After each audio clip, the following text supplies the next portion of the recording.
అట్లాంటి దేవాలయం మీద దుర్మార్గులు హిందూ ధర్మానికి వ్యతిరేకంగా హిందూ ప్రజల మనోభావాలను దెబ్బతీస్తూ ఆలయం మీద దాడి చేయడం జరిగింది. ఈ ప్రాంత ప్రజలు వెంటాడి వాళ్ళని పట్టుకొని ప్రభుత్వానికి అప్పచెప్తే చాలా రోజుల పాటు నిమ్మకు నీరెత్తినట్టుగా ప్రభుత్వం వివరించింది. ఇక్కడి ప్రాంత ప్రజల మనోభావాన్ని పట్టించుకునే ప్రయత్నం చేయలే. ఈ ప్రాంత వాసులు అనేక రోజులుగా వందల మంది వేల మంది ఇక్కడ దీక్షలు చేసి పూజలు నిర్వహించి అపవిత్రమైనటువంటి జాగలో పవిత్రను సంతరించుకునే ప్రయత్నం చేసిండు. దాన్ని కూడా నిర్వహించే ప్రయత్నం చేసిండు. చివరికి ప్రభుత్వం దిగిరాకపోతే ర్యాలీ తీసిండు.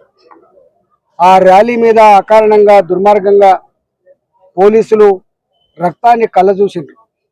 అనేక మందిని అరెస్ట్ చేసిండ్రు, కేసులు పెట్టిండ్రు, జైలుపాలు చేసిండ్రు. చివరికి ప్రభుత్వం దిగొచ్చి ఈ ఆలయాన్ని మళ్ళీ పునఃప్రతిష్ఠ చేస్తామని చెప్పింది. ఈరోజు అఫీషియల్ ప్రోగ్రామ్ నేను ఇక్కడ ఎంపీగా ఉన్నా. ఈ గుడి మల్కాయిరి పార్లమెంట్ పరిధిలోకి వస్తుంది. సరే, వాళ్ళు వచ్చిండ్రు. ఈ ప్రాంత ప్రజలు ఎవరి విశ్వాసాలకు తగ్గట్టుగా వారు బ్యానర్లు పెట్టుకుంటారు. కానీ ఇంత చిల్లరగా ప్రభుత్వంలో ఉన్నటువంటి వాళ్ళు ఆదేశాలు ఇచ్చి మున్సిపల్ అధికారుల చేత బ్యానర్ చింపేసినట్టుగా మనకు నోటీస్కి వచ్చింది. నేను మాట్లాడినా పిచ్చి వేషాలు వేసి ఇట్లాంటి చిల్లర పనులు చేస్తే ప్రజాక్షేత్రంలో మీకు మంచి జరగదు, గుర్తుపెట్టుకోండి. మీరు అనుకుంటాను ఇలా మా ప్రజల విశ్వాసాలతో చెలగాట మాడుతున్నారు మీరు. ఇది చెల్లదు కాక చెల్లదు.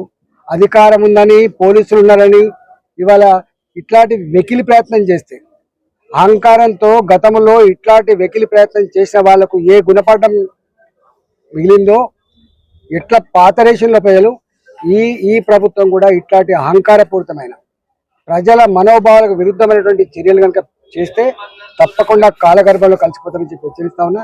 నేను ఈ ప్రభుత్వాన్ని డిమాండ్ చేస్తున్నా, మంత్రి గారు డిమాండ్ చేస్తున్నా. ఇది ఇంత పెద్ద సెన్సిటివ్ ఏరియా. ఇక్కడ 2 రోజుల నుంచే ఇంటెలిజెన్స్ వ్యవస్థ అంతా కూడా మోహరించి కంటికి రెప్పలా చూసుకోవాలి. మళ్ళీ ఏమైనా గొడవ అవుతుందా ఏమైనా చూసుకోవాలి. అట్లాంటిది ఇక్కడ ఇంత సెక్యూరిటీ జాగాలో కూడా కళ్ళ ముందే బ్యానర్లన్నీ చింపేసిందంటే ఇలా ఎట్లాంటి ఆలోచన ఉందో అర్థమవుతా ఉంది. ఇది మంచిది కాదు.